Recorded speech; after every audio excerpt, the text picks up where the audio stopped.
He's been practicing, but I have no idea what kind of ballpark we're looking in for his time. The thing with Aulos, he is an amazing runner, and like if you look at the leaderboard, you can't gauge his ability by leaderboards, and it looks like they've started. Yep, we're off. So now, when I commentated the race earlier today, there was quite a lot that me and who was I with? Me and Alpha missed. So if we miss anything, pop it in the chat and we'll try and answer.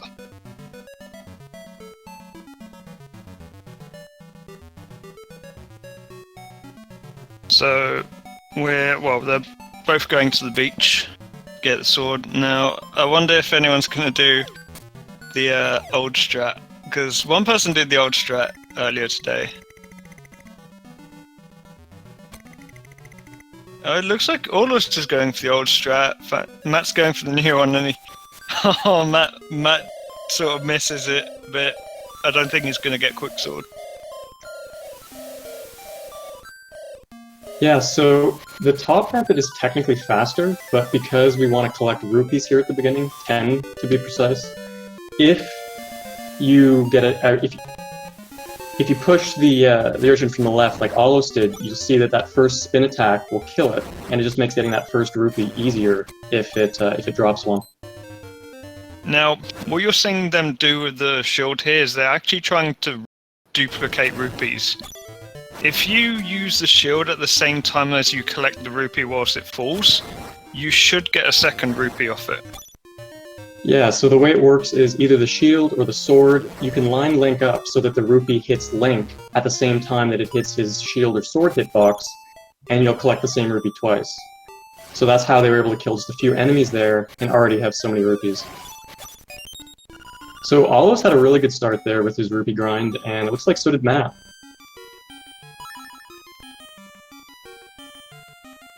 So now they're going to be stealing from the shop. The shovel is 200 rupees, which they do not have at this point, but luckily they can just walk right out of the shop with it. And more importantly, they have to have the shovel before they can buy the bow. So we see Aulos now stealing the bow for a whopping, or it would have costed a whopping $980, so we certainly don't pay for that either. Now, we mentioned earlier that earlier on when we explained the route, we mentioned pictures. Now, technically, they have already completed the picture, even though I haven't spoken to the picture guy, because one of the pictures is to steal from the shop. So they'll get that picture once they talk to the picture guy. So they've already got a picture. Yeah, and that's an interesting one, because for any other picture in the game, you can't activate it or activate this cutscene that gives it to you until you've spoken to the picture mouse. But that one you just get for free from the beginning. And lucky for us, too.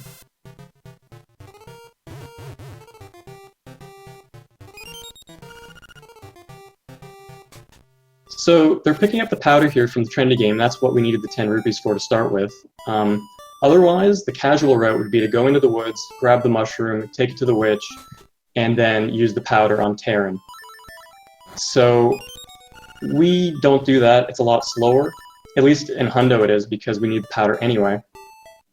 So instead we buy it from the trendy game. But it's still faster, actually, to not use the powder on Terran. So we're going to see here, Aulos right now is attempting to do what we call a bomb trigger. And there he has it.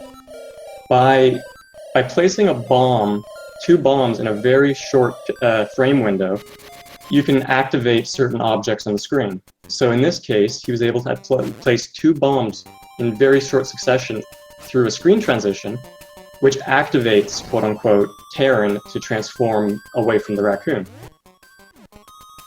And some bomb triggers save us a ton of time in the run, which will let you guys know when that happens. This one is more minor, but it's a good showing of exactly what's going on.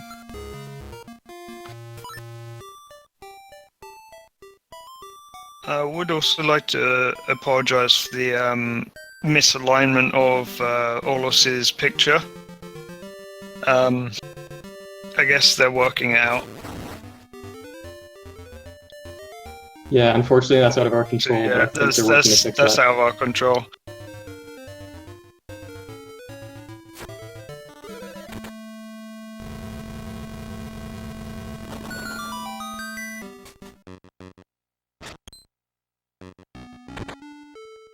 So probably this there's maybe two reasons why they want bombs before going to D1. One of them was Terran, and the other one is a seashell in this dungeon.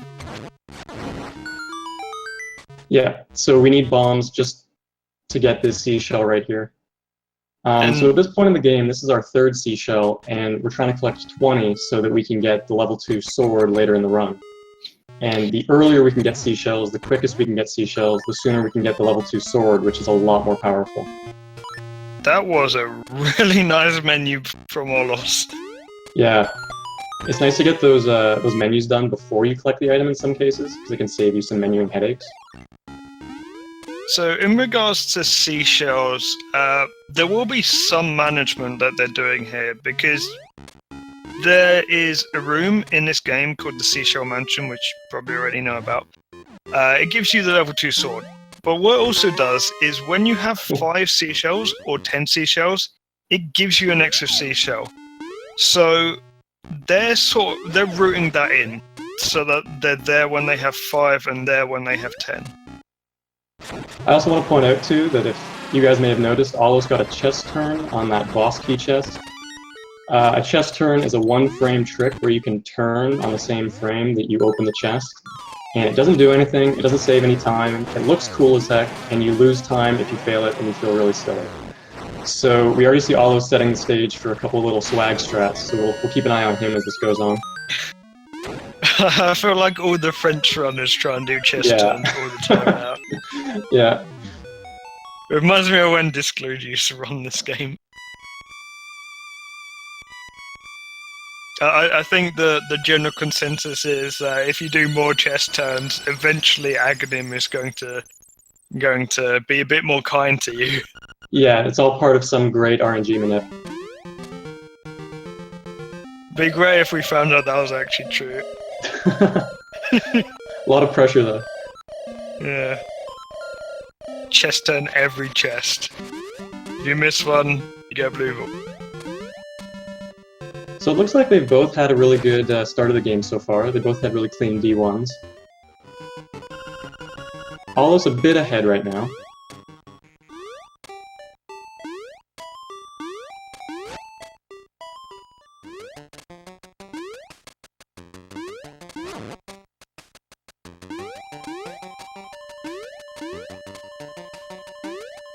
Yeah, so it looks like Matt is only 30 seconds behind or so. So Aulos has a pretty strong lead for this point in the game, but nothing that time can't fix here. So he's going to be picking up a heart piece here to skip me doing the bracelet. Means he doesn't have to come back here later. I wonder if either of them are going to skip that heart piece of shame now. I always find that puzzling when people skip the heart piece of shame when it's actually just required as well. Yeah, I think it's slightly faster, but ultimately if they collect it now, it wouldn't be the end of the world. So they're collecting rupees for one of the songs later on, Frog Song. They need 300 rupees for that. So they will have a rupee route for this, mostly using Color Dungeon, which has a room which we can't break. Oh yeah, and fishing game as well. So Aulos has just spoken to the picture guy. He's now got 2 pictures, because he's got the one from the picture guy and the one from stealing from the shop. Now, you have to make sure you talk to the picture guy before you go and find Bow Wow, because your route is just gone if you get Bow Wow before. Because the picture guy isn't going to talk to you until you've gotten rid of, like, any followers, so you can't have Marion, can't have Rooster, can't have Bow Wow. And given our routing, we would probably miss out on some pictures given when we return Bow Wow. Yeah, the order we do things in this run is really important. Just because it's avoiding time loss, and some things are 100% missable. Like there are certain photos that if they don't do it when they can't get it at all. Yeah, there's 26 seashells in this game, and they need 20 of them.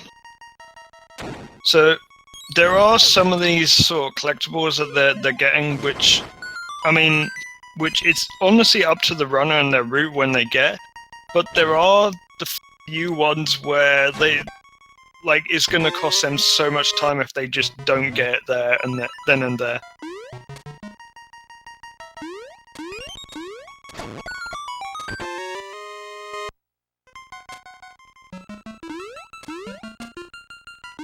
And yeah, so we only get 20 out of 26 seashells because the ultimate goal of the seashells is the level 2 sword. Whether you have 20, 21, 26, it doesn't affect the outcome. And in fact, once you've obtained the level 2 sword, any remaining seashells in the world just turn into rupees or disappear. And the reason in the first place that there are 26 seashells is that the seashells are missable. Similar to the pictures, there are seashells that it's just not possible to get after a certain point in the game, or if you do things in the wrong order. If we were going to be playing this game casually, there's one in front of the castle which you would need the rooster for, and you don't have that for a long period of the game. So yeah, there's a lot that are, well, I don't know if there's a lot, there's quite a few that are missable. Also, once you have the level 2 sword, seashells just vanish from your menu, if I recall correctly as well. Yeah. You can't even see how many you have. Yeah, the counter just disappears too.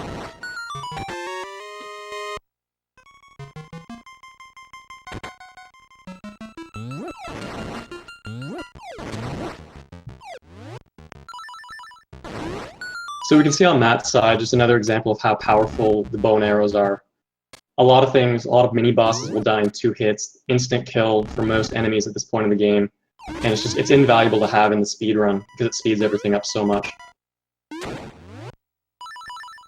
And aulos now is going to be going for the quick kill on the D2 boss, which is really interesting. Normally you would have to go through a bunch of phases with this boss, throwing his bottle at the wall 3 times before you could then attack him directly, and then you have to hit him twice to kill him, or more depending on what weapon you use. What you're going to see here, he grabs the bottle, clips into the wall, thus destroying it in 1 hit, and then he places a bomb with careful timing and a bomb arrow. You get 1 hit and 2 hits before the genie has a chance to vanish. And it's a lot happening really quickly, but it goes like clockwork and it looks really cool. Yeah, the second part of that quick kill, it doesn't look it, but there is a timing with that. You can actually place a bomb too early. If you place the bomb immediately after breaking the pot, it's not gonna hit him, or it's not gonna hit him at the right time. So usually you kind of have to wait half a second after breaking his bottle before placing the bomb. Yeah, and it's one of those things that everyone sort of does a little differently. Everyone's got their own little strat variations for it. Yeah. For instance, I just use my bomb out of a menu. That's the best way I find to do it. Yeah, that's what I do too. So now we see aulos. He's going to come over to this side of the screen here with the waterfall. All he wants to do is activate that portal. He wants to discover that screen, and then he saves and quits and goes along to D3. And it might seem like that's a little out of his way, but having that portal active is actually going to save him a couple seconds later on in the run when he wants to return to unlock D4. Do they go for piece of power on this route? So there is 1 piece of power in this route, D3 and it's in D3, yeah. So they don't have to worry about their kill counts or anything at this point, but after the Richard photo, they will save and quit. And it actually works out pretty perfectly in this new route. All the enemies along the way, that POP is really easy to get now.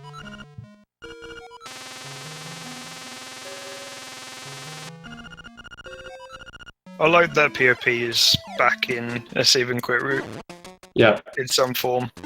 Well, and especially for D3, because as we'll see, it makes the boss much easier. D3, I was speaking to Alpha earlier today about this. I want to say D3 is probably neck and neck with D6 for the longest dungeon in this current route.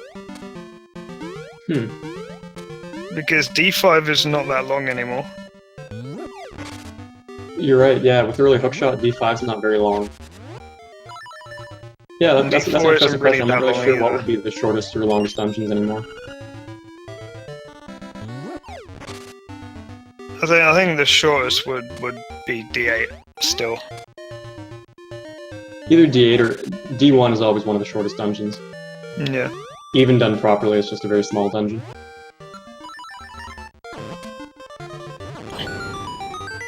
So, we're seeing Matt getting an upgrade at the upgrade shrine. So there's 3 of these in the game, and all 3 of these are mandatory for the 100%. So, let's see, what's he gonna upgrade? I think that was bombs. I see a lot of runners upgrade different things at different shrines, although I see absolutely everyone upgrade powder last. I wonder why. Yeah. Well, I mean, I think generally it's always going to be optimal to upgrade bombs, then arrows, and obviously powder last, yeah. And if a runner, like, you have to be very careful there, because it always asks you if you want to upgrade the powder first. So you're going to see runners be very careful to always say no for the first 2 upgrade shrines, because to accidentally upgrade powder instead of bombs or arrows, it can totally destroy your route, and you're suddenly going to be scrambling for extra bombs or arrows when you need them. Yeah, like, they're not careful with resources in this run, because they don't need to be with the upgrade shrines. But if they were to miss a crucial one, it would throw that completely off. So we see Matt here getting a picture of Richard in front of his castle. Now, this is another example of when timings are very important in this route. It's very, very possible to miss this. If you finish Dungeon 3 before getting this picture, you can't get any more. If you open Cannonet Castle, you can't get any more. And this is going to be similar to later pictures with Marin, where once you get rid of Marin, you can't get the pictures anymore. So it's actually possible to not be able to complete the 100 run to get some. And it's unfortunate I can't tell how many seashells Matt has, but he didn't go to the seashell mansion like I thought he would. Yeah, so I think Matt's running a slightly older route before we rerouted some of these seashells here to get the early level 2 sword. Because normally what they'll do, they'll go into the phone booth in front of Richard Picture, they'll get Richard Picture, then they'll go and get a seashell, and then they'll save and quit, because the seashell mentions a 2D section, you'll save and quit back to a different entrance. And we see here, Aulos, he's getting to this island before he's got the flippers, just because he's here, and apparently we can. We can pause buffer and have him blink move 1 frame at a time, and we'll do that until we see him splash the water. And that's the moment when we can get a frame or 2 of input in, either to transition while on water, or even to jump on water. We can jump across the water by buffering like that. So, we had a question about safety saves. So, being as it's save and quit enable category, things like soft locks are completely fine to save and quit out. But if you were to miss like a photo, for instance, in the run, I doubt they've got like a save for that.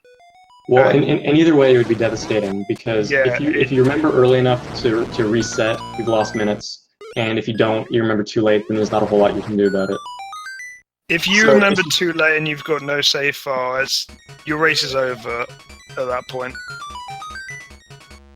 Yeah, so we've sort of left it up to, it's very important for the runners to make sure they're absolutely sure of the route, they know where everything is, and they're going to get it. it's never really been an issue too much in weekly races or the showcase races, and so we're really hoping it doesn't crop up in the tournament proper. We also do ask them to show their screen at the end of the run as well, the menu screen. And although it's at a previous save point, usually we know what we're looking for. We're looking at pictures at that point. So there's not really too much to talk about in D3, I guess. Well, except for the Dodongo skip. Oh yeah. We do it twice in this dungeon, and I assume Aulos has already done it once, where we do a super jump off the wall just inside the Dodongo arena. Matt just did it, and you let go of a spin slash, and when you're in the air, recoil is weird, and you just get knocked 90 degrees to the left when your sword hits the Dodongo. And doing this lets you skip the first key, the first key block getting in there, and as we see Aulos doing now, we can also skip the last key block by wall clipping into the wall. And funny enough, when you get the text box telling you you don't have a key, you can wiggle a bit diagonally through the block and letting us skip the key. So in the end, we end up skipping two keys for this dungeon, which makes it go a lot quicker.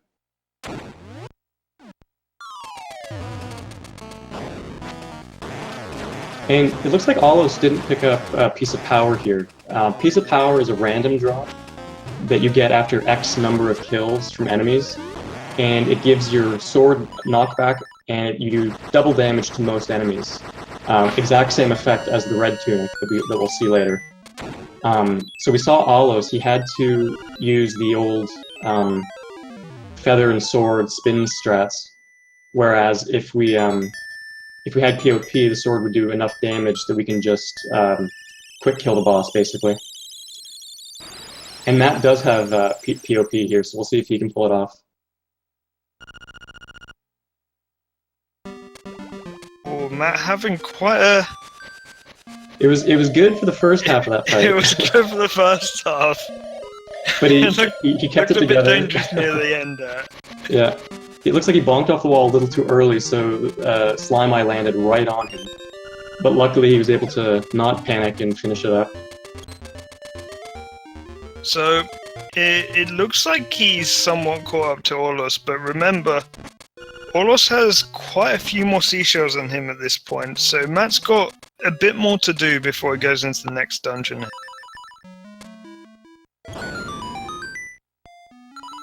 This is the thing with 100% at the moment. It's like there's so many different routes, and people just change things up day to day.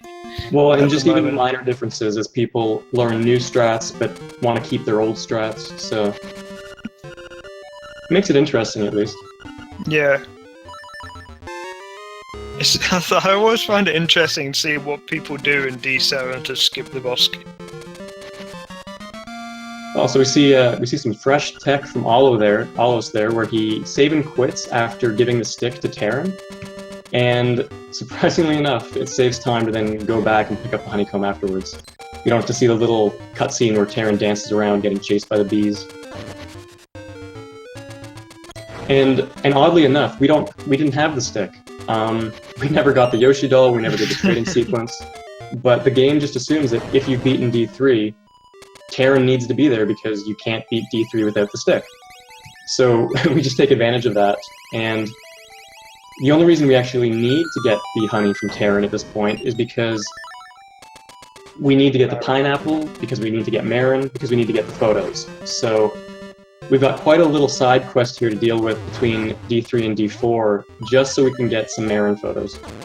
If it weren't for Marin photos, we could do a bomb trigger later on. In fact, they will be doing a bomb trigger later on to skip most of the Tracy. Yeah.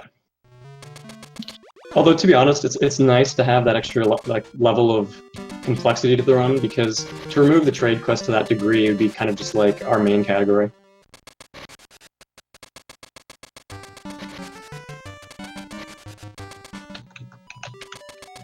So Matt's getting his 6th seashell now. On his way down the ridge. I mean, I can see why he would do that, but it does cost him a bit more time in sort of finding the other seashells. Well, it's funny. I can't even remember specifically what the major time save was in the new route. Yeah, I can't remember why this is quicker, but Because I know if it wasn't quicker, people would be doing the old route. Well, yeah, exactly. Because I know doing the earlier seashells, I think loses you a bit of time overall, but getting the earlier L2 sword, well, it speeds up dungeons just because you do more damage, but I think it was also a matter of overworld routing, if I'm not mistaken. But I don't remember all the specifics. It was pretty complicated.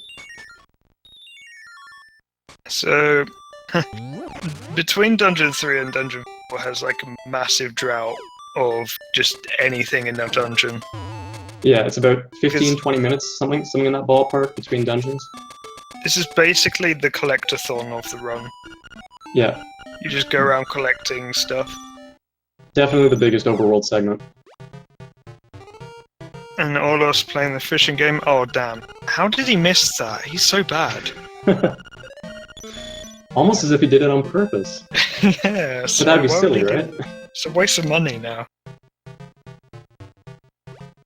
So the game doesn't do a good job of making it obvious, but that big fish Aulos just caught has a heart piece inside of it, so have to get that, of course. And the other little bonus is that because that was our 4th heart piece and we get a heart container, doing it inside that little mini game, we get to skip the whole fanfare and text boxes involved with getting a whole new heart container.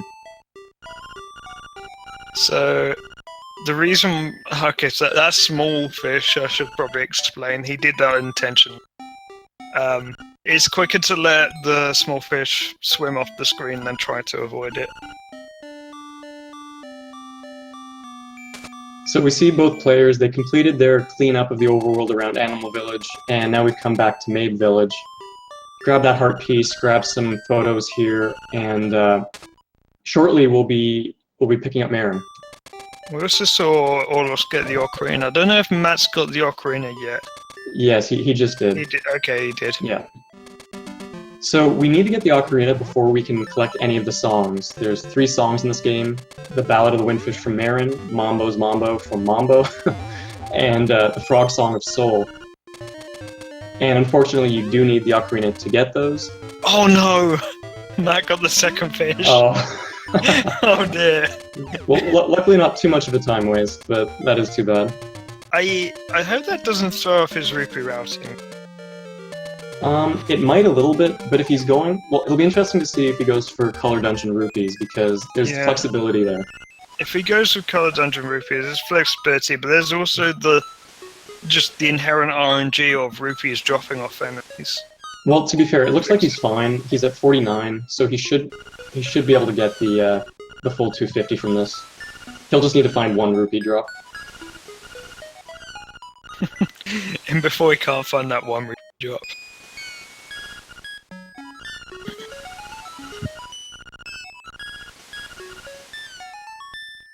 Fun fact, these seagulls that you're seeing on Aulos' screen, they are actually RNG. I have to say that. I have to say every time it's on screen, I have to explain that they're RNG. Well, they are. I just do You're now. not wrong. I mean, who knows? Maybe the RNG seagulls will affect, adding in RNG later on. You never know. I mean, Splash wouldn't let me live it down if I didn't explain that they're RNG.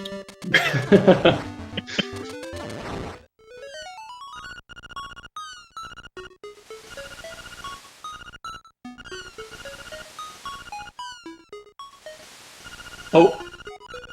And Matt grabs the nut.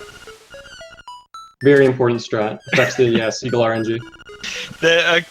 In this game, we've got so many sort of in-jokes and memes regarding like certain stuff. Like, we haven't got to obstacle skip yet. The best trick in the run. Second best trick in the run. Well, yeah. What's the first? It's not it's Wang. It's Wang Boys.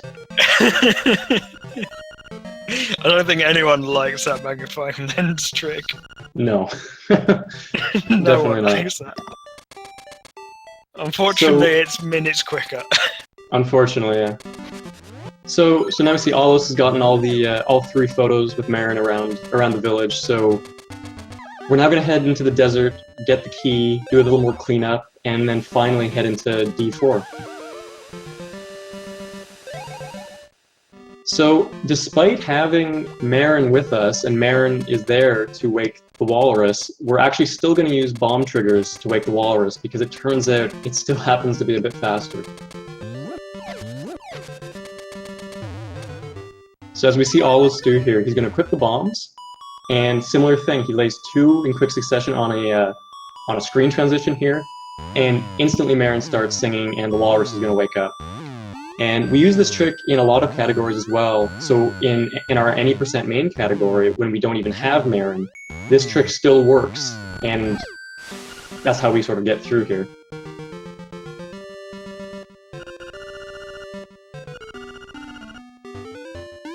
Well, and we see the bunny sort of vanish there because of how close Marin was to the screen transition. Saves a little bit of time. I just love how they bomb trigger even though they have Marin. Yeah, I know. It's like, I mean, it seems like the most lazy thing ever, but it actually synergizes quite well with this bomb trigger that Aulos is doing now. Yeah, it just routes out better with an optimal menu. And yeah, worth mentioning too that we can use bomb triggers for major things like that, like the walrus, or even just to get a heart piece from across the room. We can also bomb trigger Papao in Telltale Heights if we should wish, but we're not going to, because we're gonna bomb trigger another trade sequence part. I would have laughed if Aulos fell in doing that. I know, he was sort of playing a fire. It's like, what are you doing? I mean, showboating already.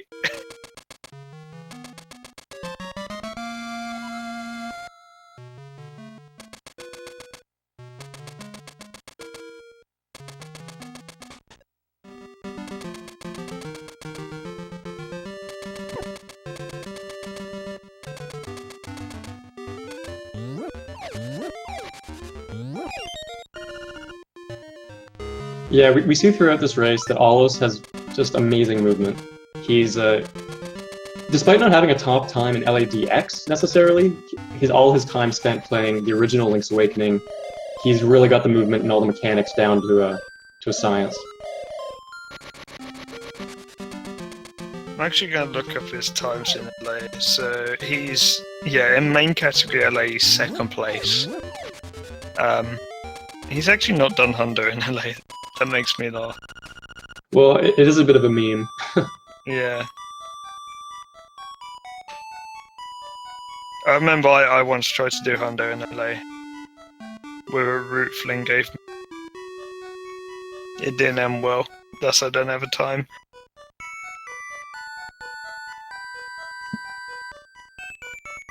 No, Aulos is an amazing runner of this game, and regardless what he's in, he's always a dark horse. Because,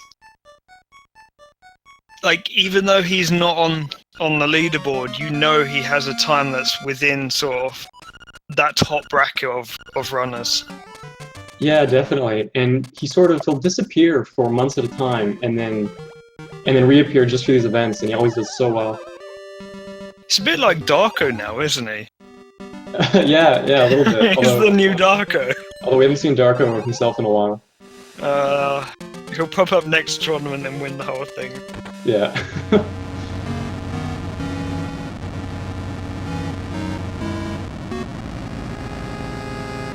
So we see here Aulos just unlocking D4 there. It was much quicker for him to warp through that portal that he activated way at the beginning of the game, than to have to come all the way up from the southern part of Hyrule. And it ends up saving time in the end. The southern part of Hyrule? You know, that whole area. Caholan Island. Oh god, I did that, didn't I? Yeah, you did that. Well, you know, he's in the seas of Hyrule. You know, I'm sure Caholan popped up somewhere there.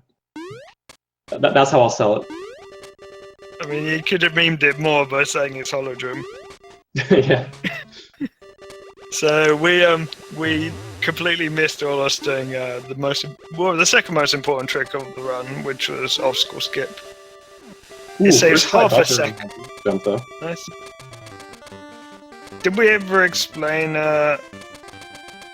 Jesus jumping? Yeah, I mentioned it when they were getting the seashell at D3. Yeah. So yeah, so similar to D. Oh, sorry. I'll explain obstacle skip when Matt's set it.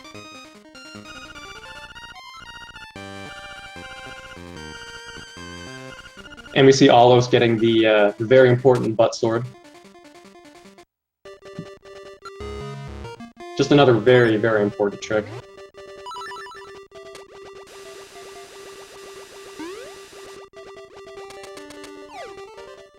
And finally they're into D4. Finally a new dungeon. That's taken a while. We're at 35 minutes. Finally a new dungeon. Falling asleep. Yeah. So this is actually a very quick dungeon. We kind of break it wide open, and not necessarily in unintended ways. Well, two unintended ways. Yes. I mean... But for example here, we're going to see aulos going from the right side and jumping upward over this cross, which is surprisingly very easy to do, although the developers intended for you to go all the way around the dungeon and go from south to north. To be fair, if we had to go all the way around, that would probably cost us maybe 20 seconds to do that jump. Well, we'd have to collect at least well, one we more have to key, collect a key, yeah. And then we see aulos there going for yet another Jesus jump to transition without the flippers to get the flippers. This skips doing cubal and another key. And then the last sort of sequence break we go for here. Oh, he's going for the tricky one. We're gonna skip over this wall. Yeah, so he very complicated series of super jumps there, and he eventually clinks off that P hat to rocket him downward over that ledge to the boss key. It's awesome that he pulled that strat off. There's the easier strat would be to go through there and pick up the pots and do a normal super jump there. What aulos did looks way cooler, so it's really cool that he got to show that off. Making Sagaz very happy, I'm sure.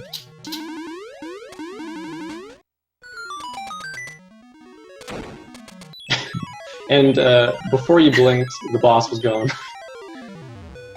Oh, I looked away from that boss. You can't look it directly in the eye anymore. I can't look at that boss anymore. So what aulos did there is he charged his sword as he was entering the water, released a spin attack on the boss as he was equipping the bomb arrows, and then fired 2 quick shots, and that was it.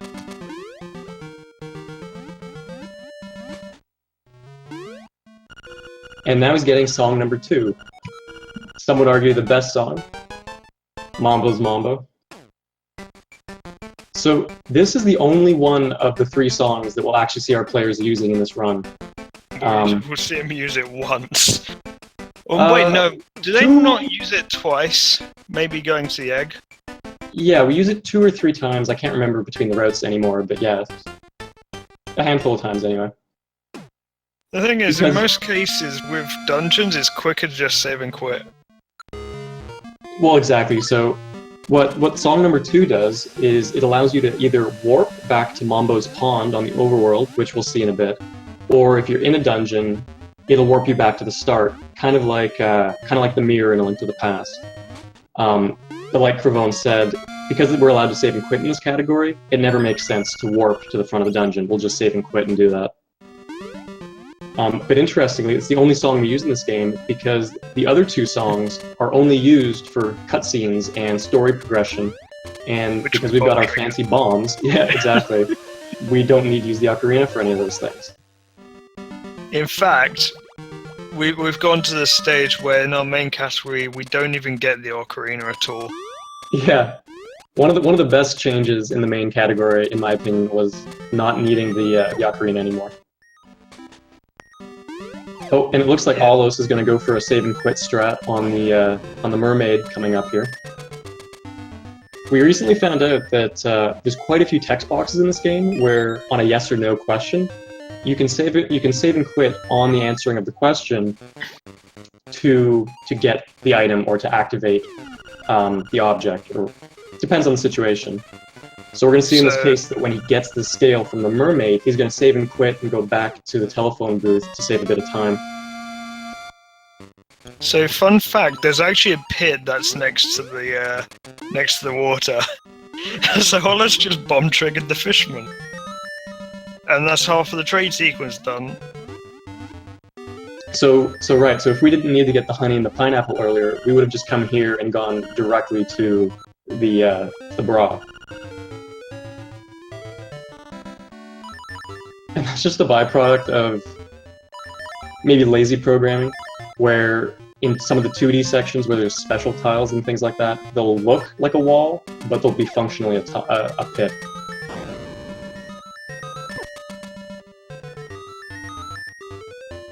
And ask in chat, does the 100% category get us the good ending? And no, we don't get the zero death ending because it's impossible. Well, it wouldn't be impossible, but because we take that one death early on in the run, that death counts against that good ending. So if we wanted it, we would have to farm 200 rupees at some point to buy the shovel before we could then steal the bow and arrow. Yeah, because the stealing picture is required for 100%. I mean, it's certainly possible if someone wanted to get a perfect ending. It is possible with 100%. But yeah, you'd have to farm for the shovel and then steal the bow last. Which would mean that you don't have bombs, so you wouldn't be able to do all the bomb stuff at the start. Yeah, it would be a mess of a route. It might be interesting, but... So, Aulos absolutely killing that trick. The magnifying lens. Do you want to explain how that works? You know more about that trick than I do. Which trick? The early magnifying lens. Okay, so we recently had a complete reroute of the 100% category involving kind of a sequence of 2 or 3 things coming together at once, whereby we can skip half of D5 coming up if we get the boomerang early, and which allows us to get the hookshot early. But you normally need the hookshot to get the lens to get the boomerang. But luckily, as we're going to see coming up soon, there's a small gap that you're supposed to hookshot across to get to the magnifying lens, which is the final item in the trade sequence. But using some carefully placed map buffers and using the shield to bump off the Zora, we can actually carefully land into super jump position and then super jump over the gap and get the magnifying lens. Oh, Matt's not doing it. Well, Aulos did it before we started explaining it anyway. So we're going to see some quite drastically different routes here between Matt and Aulos.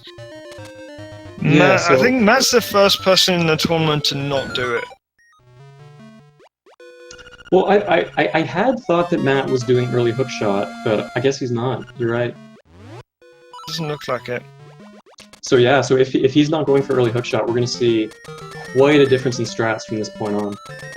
We're going to see him in different dungeons, in different orders as well. Yeah. That's how drastically different the route is. Well, but on the plus side, we'll get to show exactly how much of a difference D5 is with early hookshot versus not. It's honestly, I think, a whole minute and a half difference, isn't it? Yeah, the time save from early magnifying lens is massive. Well, I say early magnifying lens, I kind of group in early magnifying lens and early hookshot as the same thing, even though they're 2 separate tricks. Because neither one works without the other, so... Yeah, they're all sort of the same thing that you're doing, just with different setups. And here's our second upgrade shrine that Matt's already in and Aulos is coming up on. So here they're going to have to be careful once again to say no to the powder upgrade, and they're going to want an arrow upgrade. And you can see, at least I saw on Aulos' side, he only has 1 arrow left, so up to this point in the run, the arrows have been really tightly routed, and if they were not to get the arrow refill from this, you know, they'd have some thinking to do. And now they're just going to waste arrows left, right, and center. Yeah, at this point we have so many bombs, so many arrows that it was tight before the upgrade, but now we can just let loose, and it's really fun. Now they just use arrows as their normal weapons sometimes. Yeah, you can. D6 in particular, I think. Yeah. We're going to see coming up is a tile room in D6, and just recently we realized we've got enough arrows to just shoot arrows at the tiles. And I don't know if either run is going to go for that, but it's just kind of a gratuitous waste of arrows, and it doesn't matter. Be great to see someone do that. Yeah. I know there are runners that are doing it, like I know Bamboo does it. Someone Segaz did it might earlier do it. today. I think it was Node that did it earlier today. Oh, maybe. Either Node or Spice. But I mean, what wasn't Spice doing earlier? He was doing just about everything he could. I mean, it's including 3 breaches of the rules, might I add. Was it 3? There was 1. Yeah, 2. so he did Blainer skip as well. Oh, I missed that. He killed Blainer, he got the fire rod, and then did Blainer skip. So we just saw there an example of not just a difference in routing overall, but we see a difference in the seashell routing, where that seashell in the graveyard, Aulos got very early on, right after D2, where it was a little more out of the way, but it's going to allow him to get more seashells earlier. Whereas Matt got the seashell while he was already here, which you think would make a little more sense, but as we're going to see, Aulos is going to get the level 2 sword much earlier. And Matt having a little hard time talking to this little skull guy here. Their hitboxes are just... they're the smallest hitbox in the game. It's ridiculous. A lot of these things... So this color dungeon here, this was an add-on specifically for the DX version to show off colors.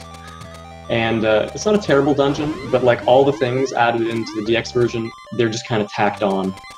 So we see a lot of strange and unique things in these places. Oh jeez, Aulos having a rough time here too. He's only got 1 heart left. See, these enemies are part of the reason why I hate this dungeon. Yeah. So, all these enemies are so annoying. So, at this point, it looks like Matt is ahead. But because the whole early hookshot thing, I would say he's maybe at least a minute behind, even though he looks ahead. Yeah, I would say so. Well, we don't know for certain until after they get shot. Well, they won't necessarily sync up after D5, but D5 will be a good indicator for sure. Yeah. In fact, the next time they sync up will be when they're at the egg. Yeah, Honestly. Exactly. And we do see Aulos getting the safety heart from the blob there, which I do think is a good call. And you may have noticed that when he saved and quit there, you actually saw the Game Boy logo. That's because he reset his console to get these rupees to respawn. For whatever reason, we recently found out these rupees aren't tied to your save file. They're just stored separately in RAM. So when you reset the console, so does that value. There's what I was talking about with just tacked on weird features that the devs didn't really do a good job with in this DX version. But we use it to our advantage here. So we see in Aulos' route, he got those 50 rupees early on, and then he got all the other rupees here in the color dungeon. So would you have to reset your emulator if you ran this on emulator for that? Yes, exactly. So you'd have to have a button set up to the... No. Yeah. So you'd have to set a button to the reset.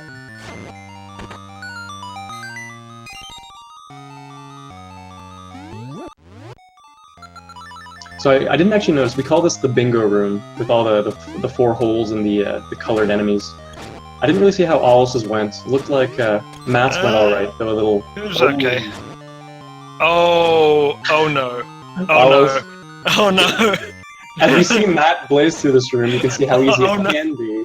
but but unfortunately, if it goes this could wrong, be it can be terrible very for hard us. to figure out. And This it could looks be like really bad for just he must save a have quick restart. That's what I'll do at this point. hit a corner one and then not been able to fix it. Yeah, he needs to just save and quit I- and try again. I've done that before. It's just that And loses you a lot of time if you're not able to fix that quickly. yeah, and it's so silly, but that does a number of things. It actually wastes a lot of time because he's got to walk all the way back. He tried to fix it for quite a while, and well, now he's rattled. Switch But it also modes. messes up his menu route. Or we'll see if it messes it up at all because now he's reset. He needs to re-equip items that he wouldn't otherwise re-equip. So that'll be interesting to see. I don't know if we'll notice, but it might be something for him to consider now going forward if his menu route's not what he expects. Imagine if that room was random each time. Don't joke. Don't joke. Saber might put it in the randomizer. Just for you. If he does, I'm never going in there. I forfeit if anything's ever. Okay, now we get to see what tunic is aulos going to go for. The red offensive tunic or the blue defensive tunic? He went for red. So we see Matt going for the most annoying thing, the most annoying single thing to go and collect in this entire route. It's the heart piece in front of Canada Castle in the moat, and you can only reach it by going around the entire moat. I mean, God only knows how the developers expected people to find this casually. When I played this as a kid casually, there were two heart pieces I never found. One was this, and one was in that bombable cave in Prairie.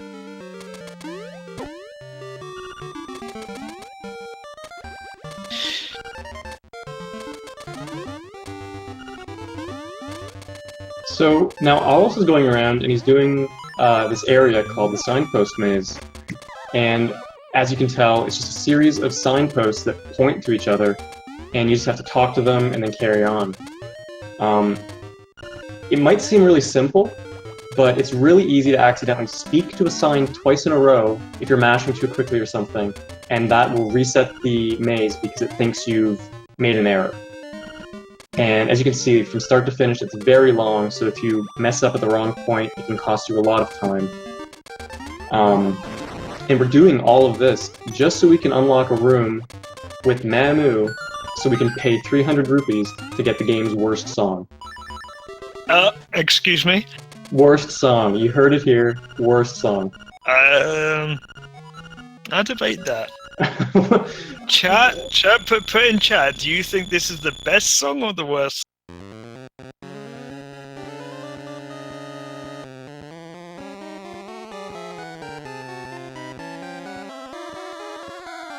And luckily, at least on our end, this game looks to be...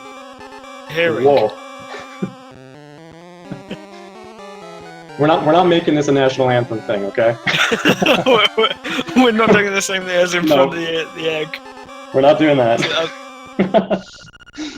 So I think Matt actually did do a early hook shot there. Oh god, I was so focused on the song, I didn't even notice what Matt was up to. He just got commentators the do that. magnifying lens. That is really... I'm questioning this route of his as to why he would do that now. So the thing is, see, I have a hard time remembering all the old routes, but what he's doing is, you'll notice when he had the ghost, he went to the ghost house, but he has to do a second trip to the ghost house to get that seashell. That seashell is part of his so he route. routes that in. So yeah, so at this point, he's going to go back and get the boomerang when he gets that seashell. But now here's the thing, there are 26 seashells in the game, and there probably is one of those 6 that is Oh, quicker than this. oh, Matt taking a death He there just from a got bomb sniped. parry. But sorry, I interrupted you there. Now I'm a big fan of Blue Tunic, but I have to admit Blue Tunic would have got him killed there. Right, yeah, probably. He wouldn't have survived that. But it is actually worth mentioning that previously the blue tunic was slow. There was no reason to get the blue tunic because the extra damage from the red tunic made things so much faster that you'd be silly not to get it. And it was purely like a safety strat that would lose you time. But it's actually interesting that now with this new route that we see aulos doing, you get the level 2 sword so early that the red tunic damage boost doesn't really help you at all. So if you want to play it safe, and if you want to get the blue tunic, you're free to do so with either no time loss or very minimal time loss. I would argue that now the red tunic's biggest advantage is picking up hops, honestly. Yeah, actually that's true. That's probably its biggest advantage now. Although I'm not sure how much that would add up. Because now you're looking at the biggest disadvantage of the red tunic being the D5 boss, which we'll see coming up. It's an which extra is so much cycle. easier. Yeah, it's pretty much going to be an extra cycle, if not more, because once you get to 3 cycles, it starts going off script, and so blue tunic makes that fight much more stable. So we'll see. It'll be interesting to see over the course of the tournament how many runners switch to the blue tunic. If any.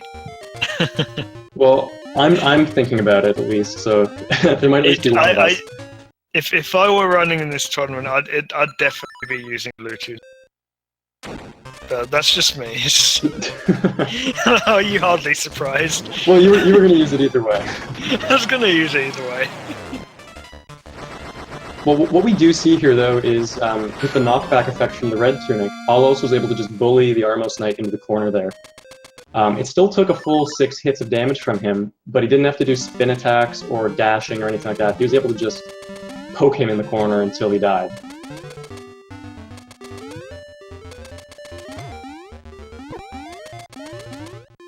So, we're seeing Matt come up to a very difficult trick. Well, it's not really... I wouldn't say it's really difficult, but really risky.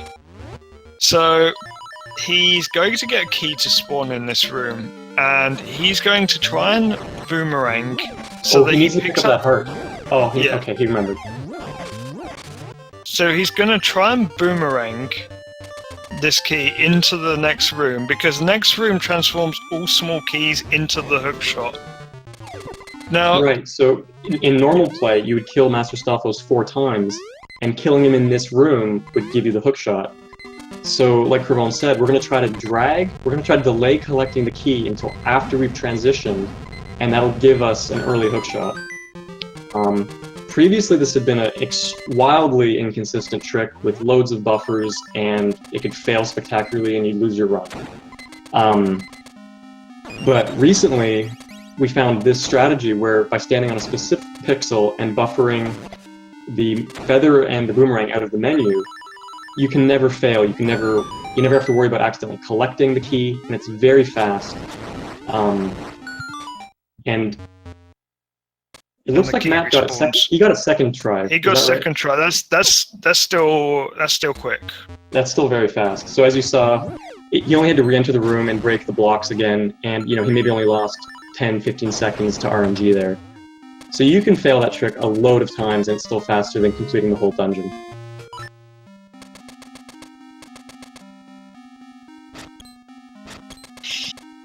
Interestingly, this kind of thing would be possible to use elsewhere in the game, but there are actually no scenarios where this would actually do anything. Yeah, I'm pretty sure that the D3 entrance key that you dig up, I'm pretty sure that screen is a very similar situation, but there's nothing that you can drag to that screen. I think the way that D3 key screen works is that underneath there is a leaf, but that room in particular transforms leaves into the key, much like the Master Stophos Room 4 transforms a key into a hookshot. Almost. Well, for example, in speedruns, when we dig up that key without any leaves, you'll notice that it is still a leaf. Yeah. But that screen is particularly programmed to give us, quote-unquote, 6 leaves rather than just a single leaf. Just LADX code fun. Yep. This is such a well-coded game. Geez, there's another French strat going for that that boosted super jump into the wall there.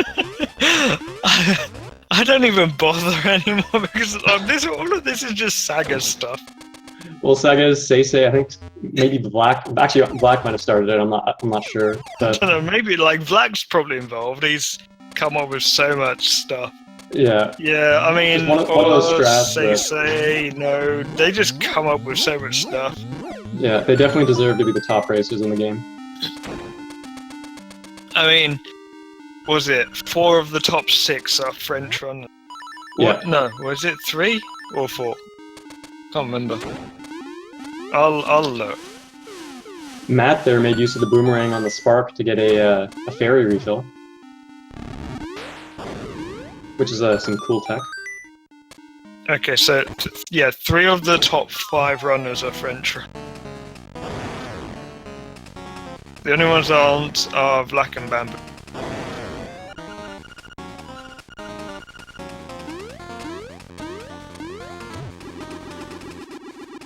Oh, it's too bad we have both these fights going on at once. So we see Matt is fighting Slime Eel here. You have to pull him out of the wall with the hook shot, and you have to do a total of 8 hits to his core there.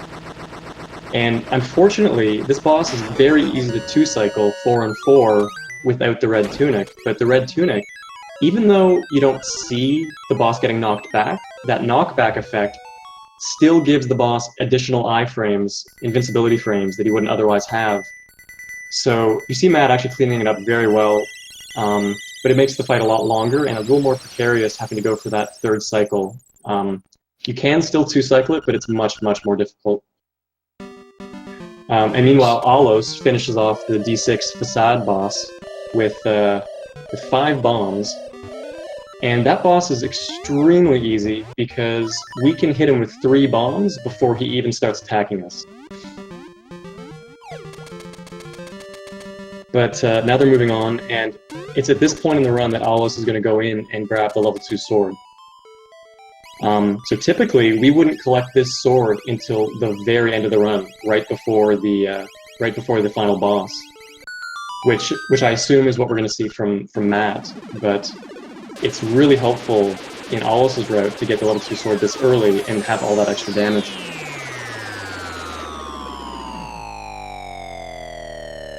This is also partially why he went up to get bridge picture when he did as well. Because that's a seashell up there that's sort of important for this. Yeah. Yeah, that was a fun seashell to see routed in because it had never really occurred to us to Jesus jump to the mountain early when you're up there for D4. So it was really fun to see that work out and actually end up saving time overall. See, if they couldn't save and quit, that wouldn't even be a thing. Yeah. So it would lose too much time otherwise. So, Matt doing signpost maze. Now, I have seen so many times someone just double talk to a sign in signpost maze. Yeah, and I recently found out that the double talking is because it only happens if you talk to the sign with your bracelet button. Because what happens is when you talk to the sign with the bracelet, you'll talk to it, and Link will also grab it at the same time.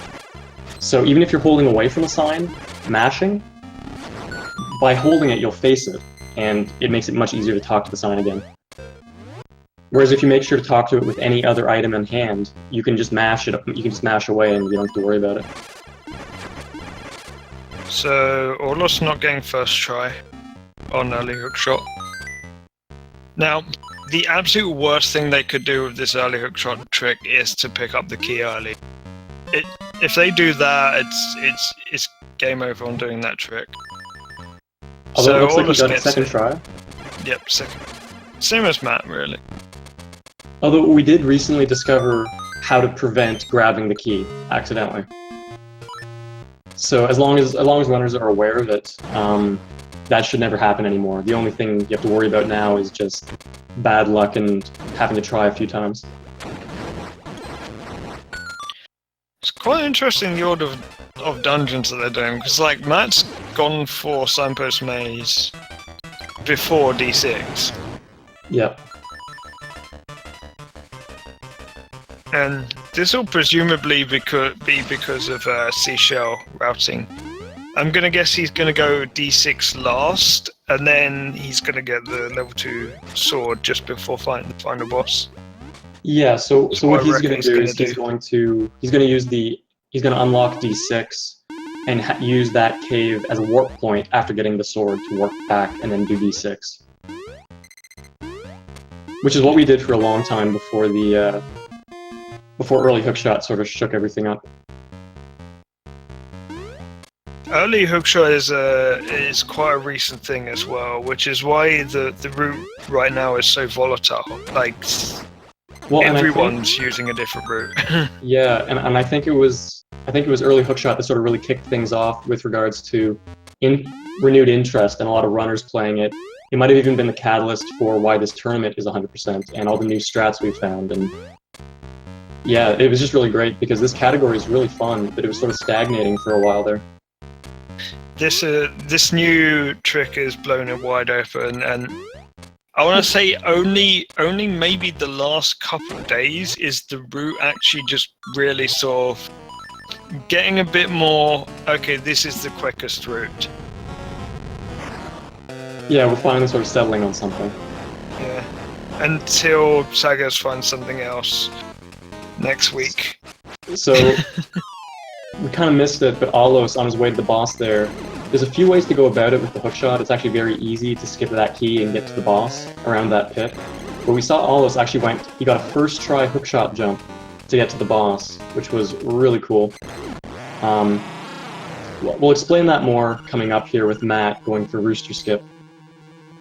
So there's this big pit that you have to get around to get to the D7 entrance key, but we don't have the flying rooster that you would normally need.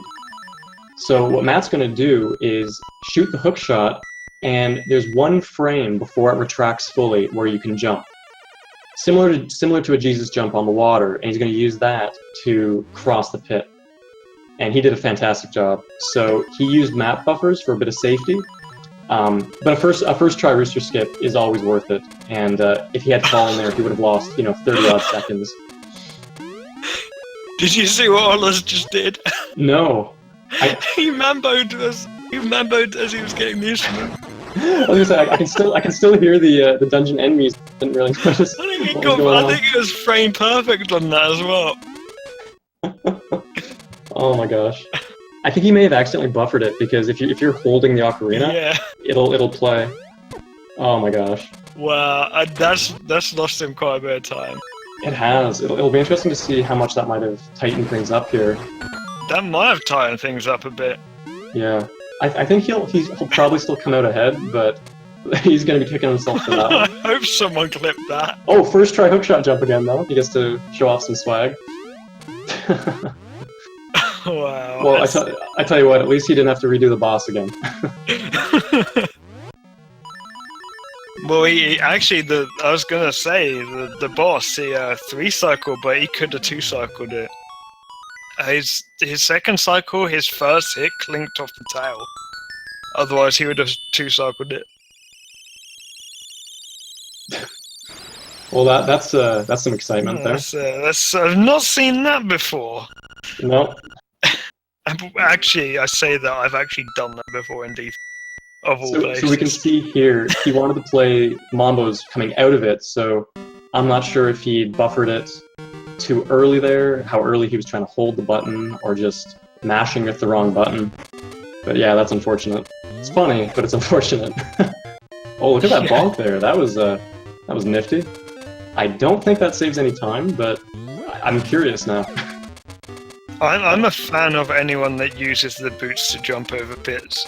But yeah, that was a really cool strat. I'm curious about that. So Aulos is going to come up here, and he's going to do his rooster skip now. So, judging by his hookshot jumps on going to the D5 boss, I'm pretty sure he's not going to buffer inputs the way Matt did. So we saw Matt using his map to slowly retract the hookshot until he knew he could jump. Aulos, I imagine, is just going to wing it. He knows a visual cue, but it's still a 60 frame per second frame perfect trick. It's not as bad as it sounds because you can kind of keep mashing and keep trying until you fall. You can get maybe, a handful of tries in before you'll fall down the pit. So we'll see how it goes for him. I want to say Aulos is maybe one of the best in the community at doing rooster skip. I wouldn't really know, but I he rarely certainly see put on a him good show fail. in D5. And just to answer chat, Matt couldn't have lost shield. You can only lose shield in this game if you're wearing it. And almost immediately falls down a pit. That's was he not clipped? Was he not clipped into the wall? I don't know. I know I jinxed it. Because that looked like an instant fall, and you shouldn't get an instant fall if you're clipped. So I'm not sure if maybe he was too far to the right there. Yeah, he's not clipping. I don't know why he's doing that. It's interesting. Maybe because they don't do that in LA. Well, we used to do that in LA. Because we used to do the mushroom shovel rooster skip. So clipping still helps, so I don't know. Maybe it's a strat that works for him, but it's risky. Oh, Matt going for the and he gets it. Yeah, he got the hook there's shot actually there's actually a 1 pixel window that no, it's not 1 pixel, it's 3 pixels, isn't it? It's you have 2 horizontal pixels to line up to get it. Okay. And you can basically clip through the key block, well, around the key. Oh my god! Matt getting bullied by Blano.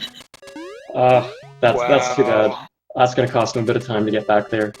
Especially since he did the hookshot clip, he's gonna have to set that up and do that again, unfortunately. Yeah, I mean, he was closing in on Aulos, I feel. And yeah, especially after Aulos' mistake. But at least we can actually look at his hookshot clip this time and what he's doing.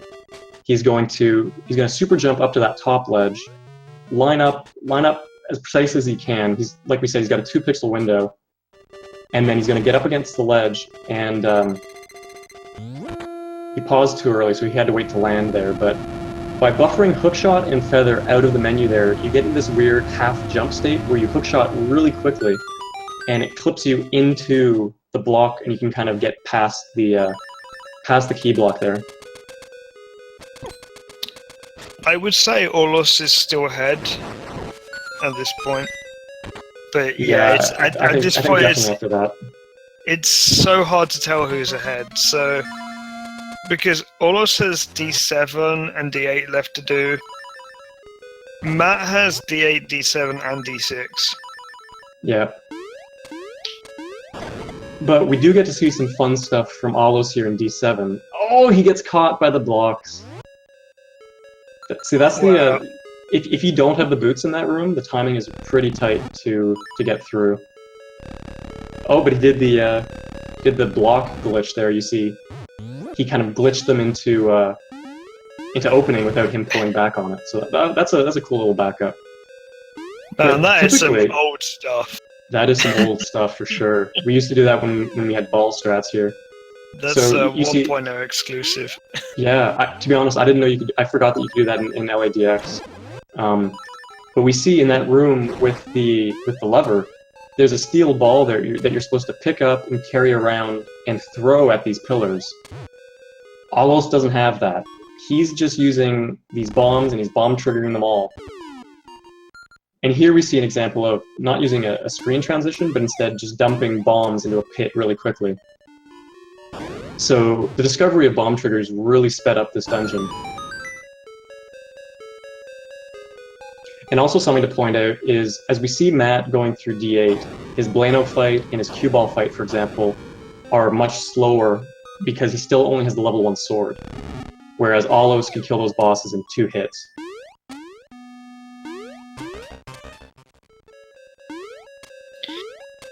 I wonder if we're going to see the 7 quit specific thing from Aulos on the boss here. There's a quick kill on this D7 boss, which is nice. Quite specific. I'm pretty sure we'll see him going for it, especially being from LA. He's quite used to quick killing the boss this way, so yeah. He did equip the sword and the hookshot, so what we'll see is we're going to see Aulos wanting to hit the eagle with the sword to get some easy hits in, but he wants to line it up so that the beak is above the ladder, and then we're going to see him shoot, so just like that, and we're going to see him shoot the hookshot down through the bottom of the screen, overflow its position, and hit the eagle, who should be on the top, which is really cool. And for whatever reason, if you've save and quit at any point in the run, there's a border around the screen that prevents you from doing this. And we can't quite figure out why it happens, but we're quite happy that it does. Matt only getting half of the most important glitch in the game. Oh, did he get a side wang? He got a side wang, yeah. But he still gets points for effort. So we didn't talk about the D8 boss at all, and we probably won't. Well, maybe there's nothing to say about it. It just sucks. It's a terrible boss. It's a boring boss. No one understands how its hit pool works. It's bad in design and it's bad in the speedrun. And yeah. It's bad in boss shuffle. D4. You haven't faced that. That's terrible. I don't really want to face that. It just sounds terrible.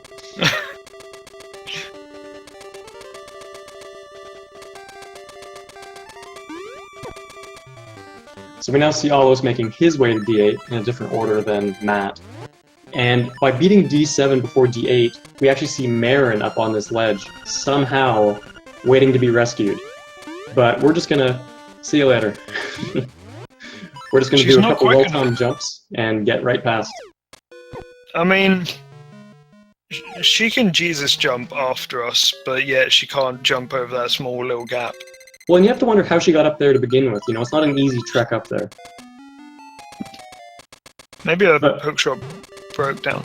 So we see Matt bomb triggering a hard piece there. Yeah, and that's a hard piece that you can get really at any point of the run. We're kind of up in that cave, you know, 2 or 3 times depending on your route.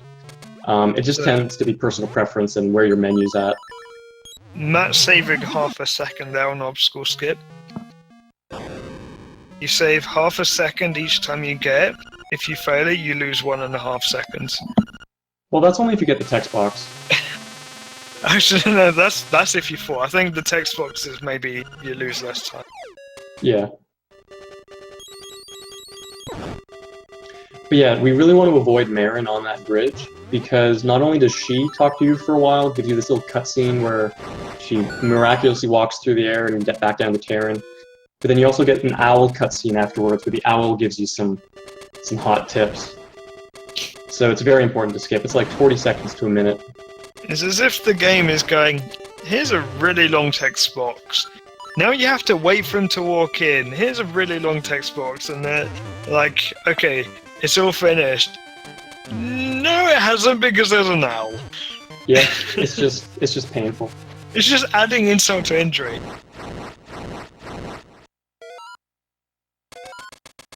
And as we see here, that turtle head boss to get in to D8, we activate that with the bombs.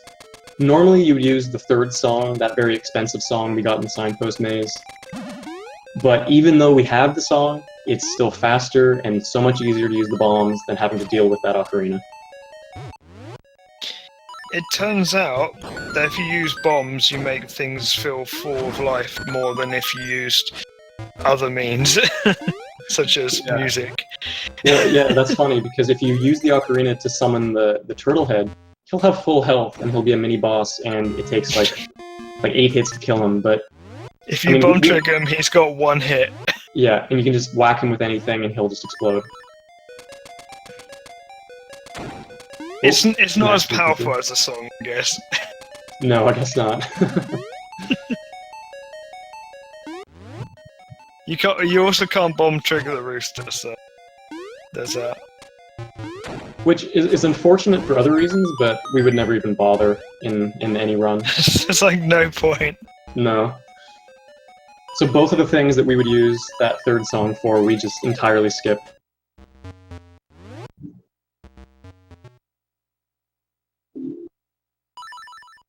Aulos forgetting his menu route, it looks like a little bit. He was a little unsure of what he was doing.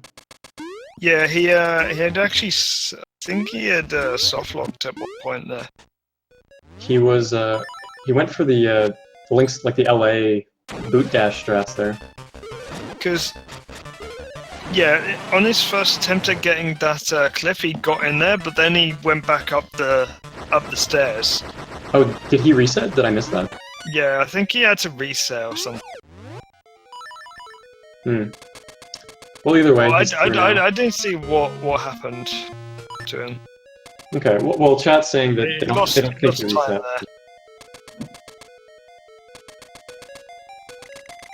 And we see here Matt getting the hidden seashell in D7, something that aulos didn't need, but because of the Matt's different seashell routing, he's got to get while he's doing this.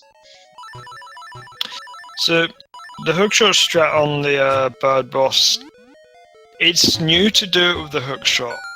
We used to, like, we've known about doing it with the fire rod for ages. And then bombs. Yeah, it's only recently that we've been using the hookshot to do the save and quit method.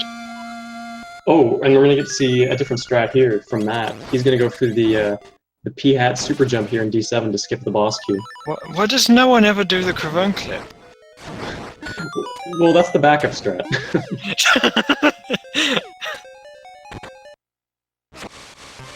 So yeah, that's a really cool super jump to skip the boss key, and that's what we used to do up until we found out about the quick setup for the Goomba Surf. So I'm glad we got to see that. There's so many people that don't even bother with Goomba Surf in these races.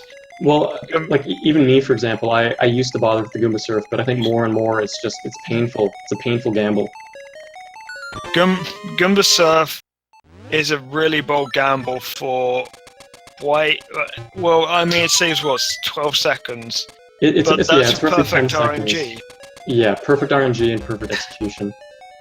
But nothing feels worse than getting the RNG for Goomba Surf and then you don't execute. Yeah. You know, it's just.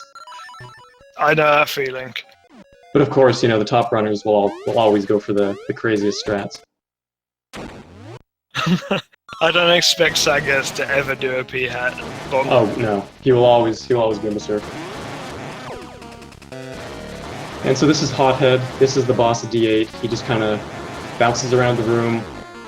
And does full hearts of damage. He has a lot of damage, so you have to be very careful. Luckily, in this run, we have a lot of hearts. Aulos having a bit of trouble there. You know, didn't get too out of hand, but I think that was maybe a 3 or 4 cycle.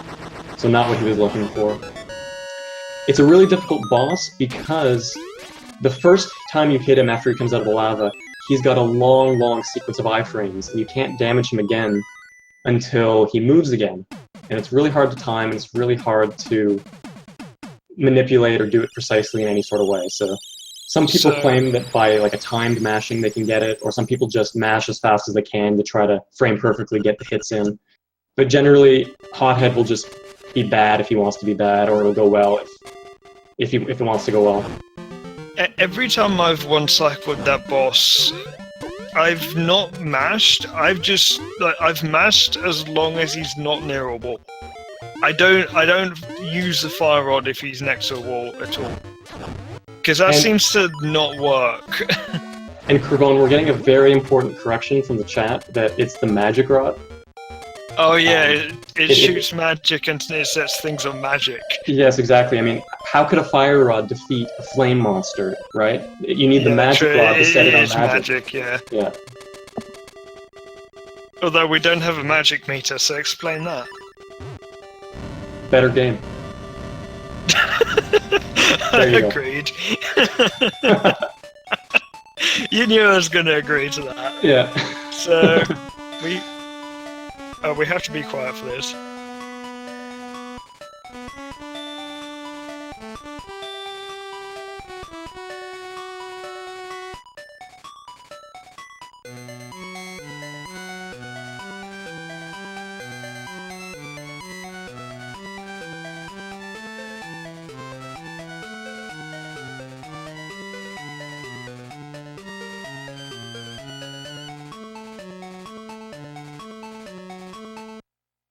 Such a good little tune. That's our reward for beating the game.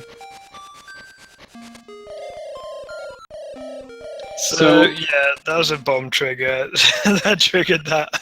So like I mentioned earlier, normally you would use the first song you get from Marin there, and again, we have the song, but we don't use it because the bombs are quicker, and additionally, we're going to be using the bombs up ahead here to get a tech skip on the boss fight, so it just makes sense to use the bombs. So now with aulos in the egg, it looks like Matt's about a dungeon behind, unfortunately. We finally have the... Yeah, I want to say he's maybe about 5 minutes behind. Yeah, probably. So we see aulos. All you can do here is mash the bomb button as fast as you can coming in to get the tech skip, but he got it. Unfortunately, he was trying to set up for a blob quick kill to kill the blob with his sword. You need the blob to take 3 hits, but it's largely RNG. It depends on how the blob moves and where you're standing. So aulos only got 1 hit from his sword and then had to pull out the powder for the other 2 hits. Now, this Aghanim fight, quite similar to the fight from A Link to the Past. The first 2 shots are guaranteed yellow balls, but then everything after that, unlike A Link to the Past, you can go to infinity where you never get another yellow ball. It's a 50-50 chance, whether it's a reflectable shot or a non-reflectable shot. So on average, it should only take, you should only get 2 blue balls, but it can go on for quite a while if you're unlucky. They don't have to end the run on full health. No, they don't. They just have to have, the full containers. They also don't have to get potion. Yeah, so... I mean, I'd argue that's an item on the menu.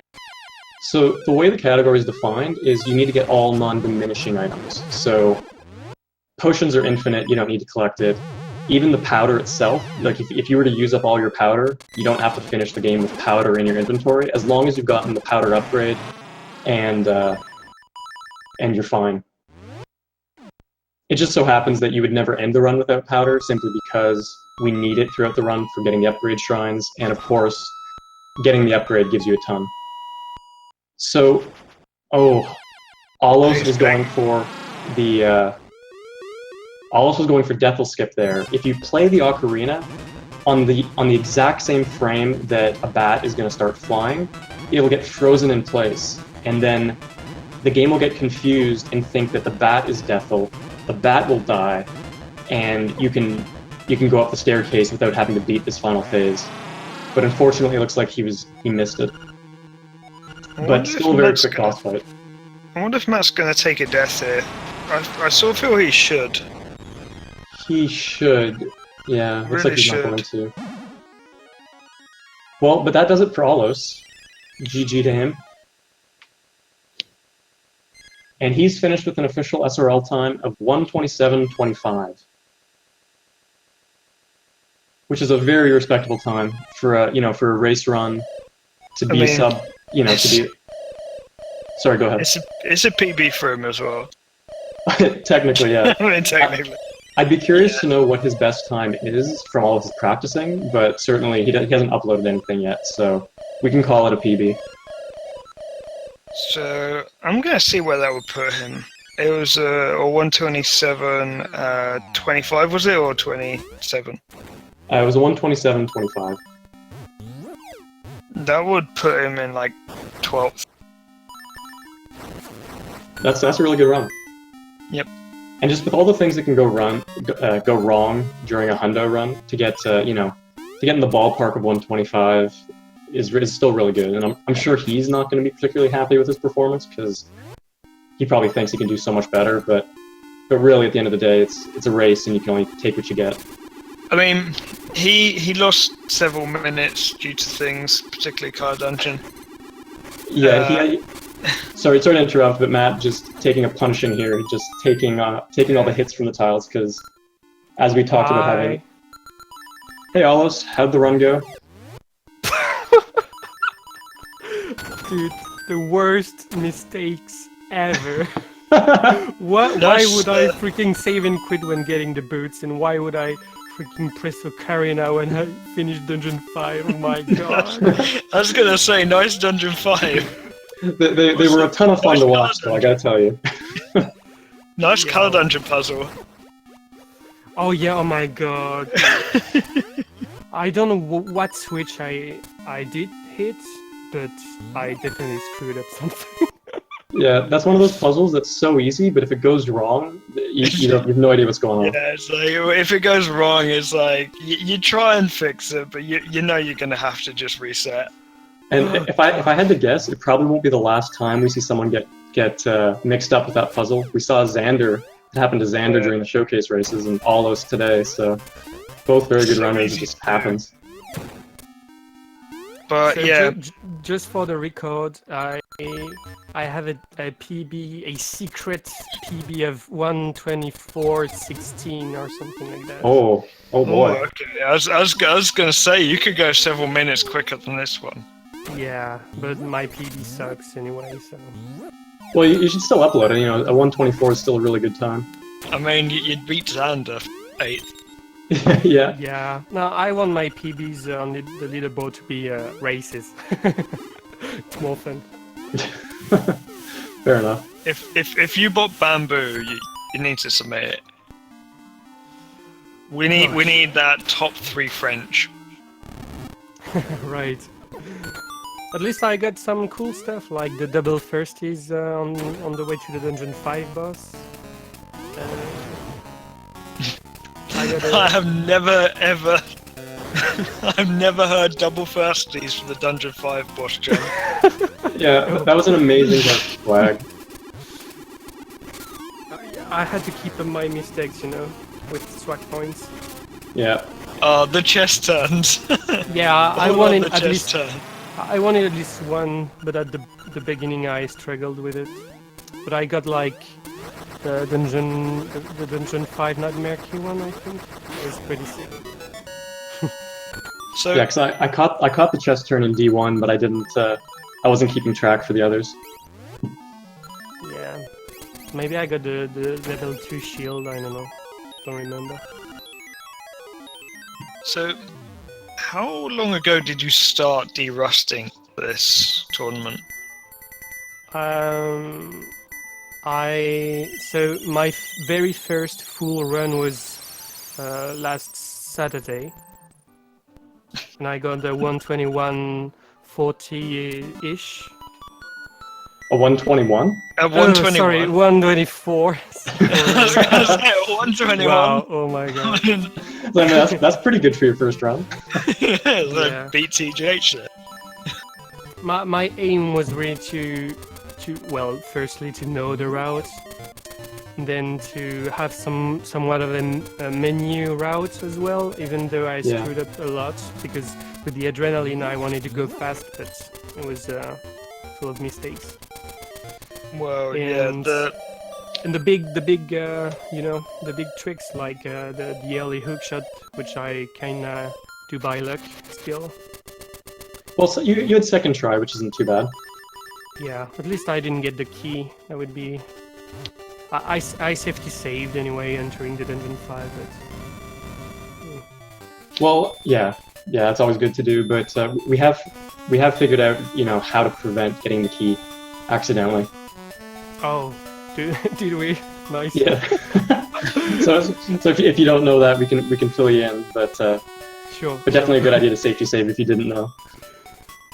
And yeah, well, I insta fell in the first rooster skip try, but I got it. Yeah, so I noticed going into rooster skip, you didn't clip into the wall. Yeah, so usually I don't clip into the wall because since I'm used to do all the, you know, the dash jump curve. Yeah. When I do clip, I get stuck instantly because usually I perfect clip. Oh, okay. So I avoid clipping, but I avoided too much clipping, so I was too much on the right. That was Yeah. my bad, yeah. Rooster skip is always a pretty stressful moment anyway. Like, I'm very bad with stress and tension. Well, and after your double firsties in D5, I knew you would go for it on buffer. Oh yeah, you know what? I even forgot there was a buffered what version even with is a LADX. buffer? See, because that's one of those moments, right, where Matt buffered rooster skip, but he was able to get it first try. So, Yeah. you know, that risk reward, you ended up losing time, but I got the swag points. Yeah, you got the swag bonus for sure. Also, my Dungeon 7 was so... I really thought I had killed that Zol, but apparently I just transitioned right before it died, and kind of messed with my brain. So it was my bad too. Shouldn't have happened. So we see here on Matt's final boss fight, he unfortunately missed the tech skip, which costs you maybe 10 seconds, but on the plus side, it means we get to hear the awesome boss music, which we don't normally get to hear in runs. Didn't you like my very no music, stressful thing, boss? It's different strokes for different folks. Well, we heard some music. It was played by from the ocarina a few times. Yeah, I YOLO'd the shrika out of Death or Skip. Yeah, it looked like you were just going for the unbuffered, and yeah, it didn't work out. But you still had it wasn't too bad. The Deathel wasn't too bad. Yeah, true. I mean, I didn't work on the Death Hill Skip that much, and the way I used to do it in LA is completely on another spot, so I just YOLO'd to see and get the boomerang anyway. Well, and it's a lot to remember as well, so... Yeah, true. I saw that, yeah. Buffers are for DX guys, you know?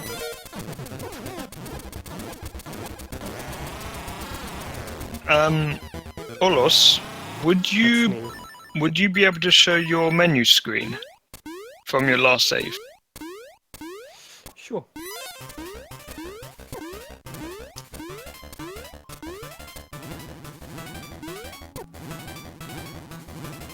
And now we've got Matt on the final phase of Deathel, just waiting for that boomerang shot, and he's got it. So that's going to wrap it up for Matt. He might still be on pace for a PB. What was his PB? Check what his PB was. Was it a 137 or a 134? It was a 137.2. Okay, well... So, yeah, this is a PB well, for... GG Matt for a hot PB in this race against aulos. Yay! Yay!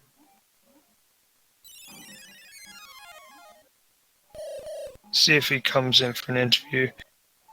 Do you have the schedule up, Spresta? I do. Yeah.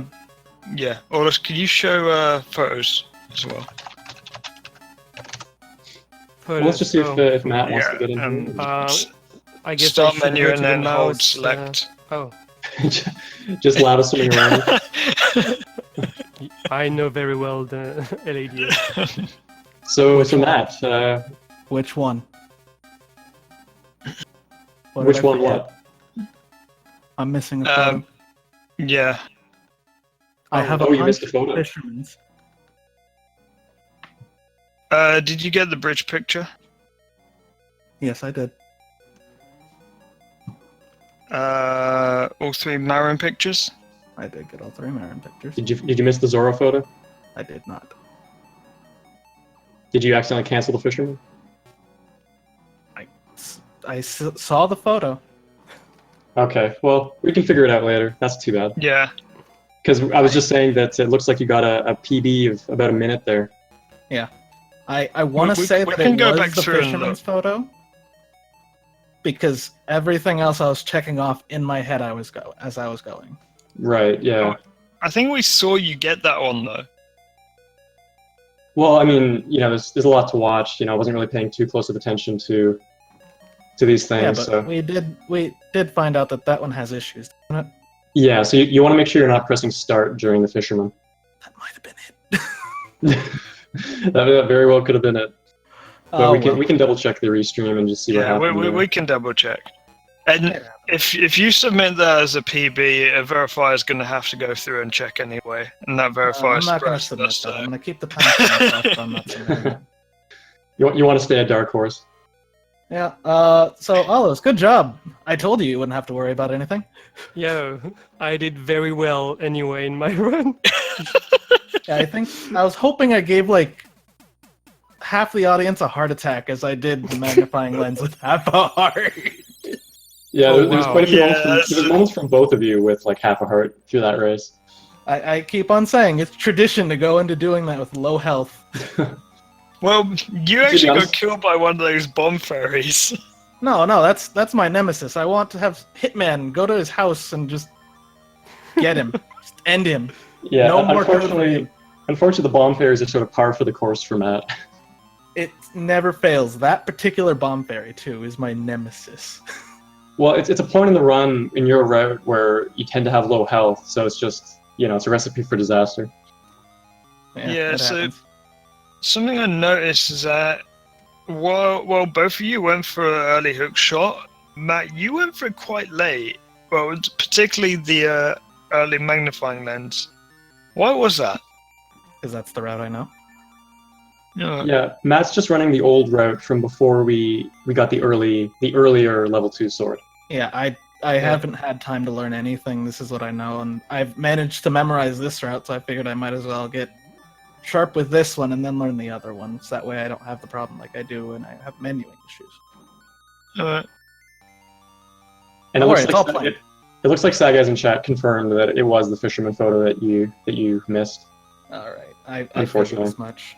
Yeah. Which means there isn't any time loss. Yeah. You still met all the requirements technically. Yeah. It's just against me. I'd count that.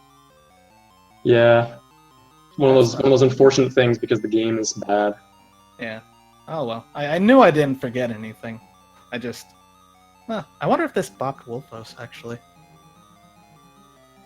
Well, I'm sure either way you weren't particularly happy with the run overall, so you can say. No, I mean, I was ecstatic. I got like 3 golds in that thing. I'm fine. I Oh, think nice. you GG, did dude. bot Porthos. That's really good.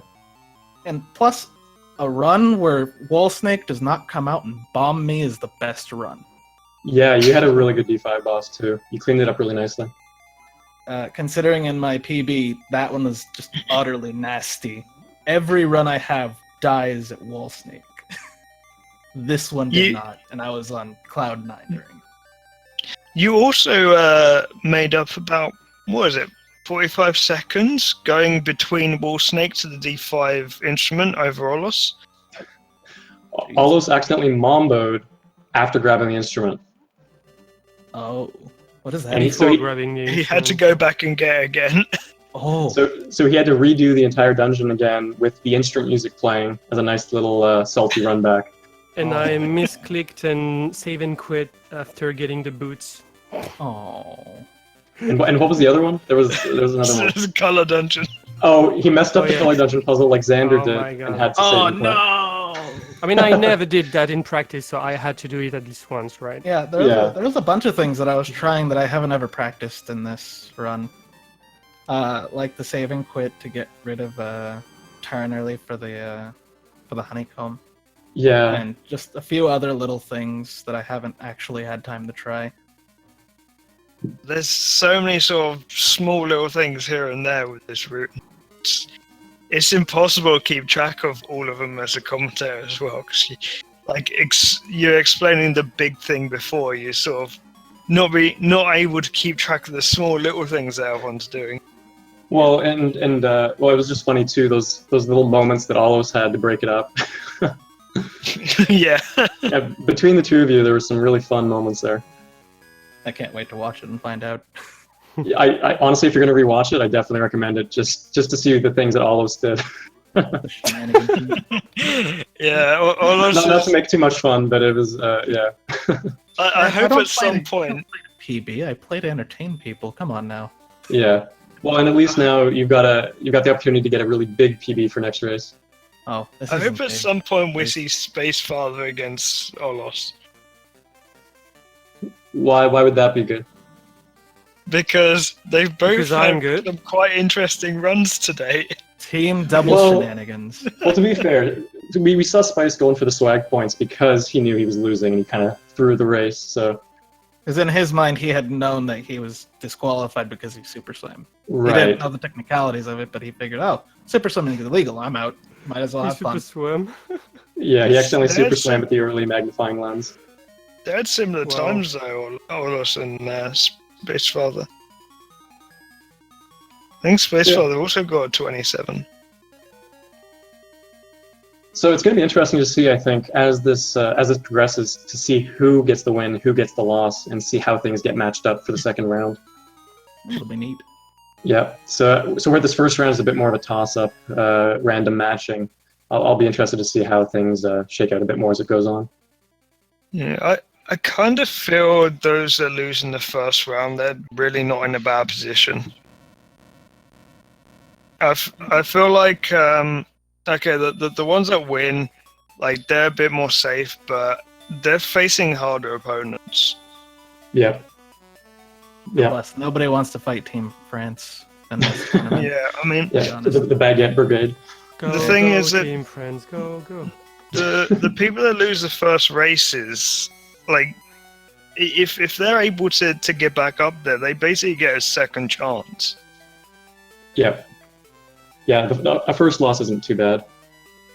But let's just get a quick rundown of the upcoming matches we've got coming up. We've got a lot tomorrow. We've got 3 more matches tomorrow. None of them back-to-back or at the same time, but we've got a 1 p.m. EST match of myself versus Xander, a 5 p.m. match of Vlak versus Dragon, and then a 10 p.m. match of M-Chan versus White Wolfos. And actually, all those matches are actually pretty fairly matched. I think all 3 of those will be really, really good matches. So I recommend that you guys to check those out, or at least any ones you can make to check those out. I think they'll be good. But I think that that more or less does us. Good race, Aulos and Matt. Thank you very GG. much. I assume GG. safely that you guys had good commentary, so congratulations on your good commentary. Yay. Thank Thank you. But maybe reserve your comments until you've rewatched it. But Yeah, I'll take the give us compliment for now. You can give us feedback after you watch all us mistakes. Yeah.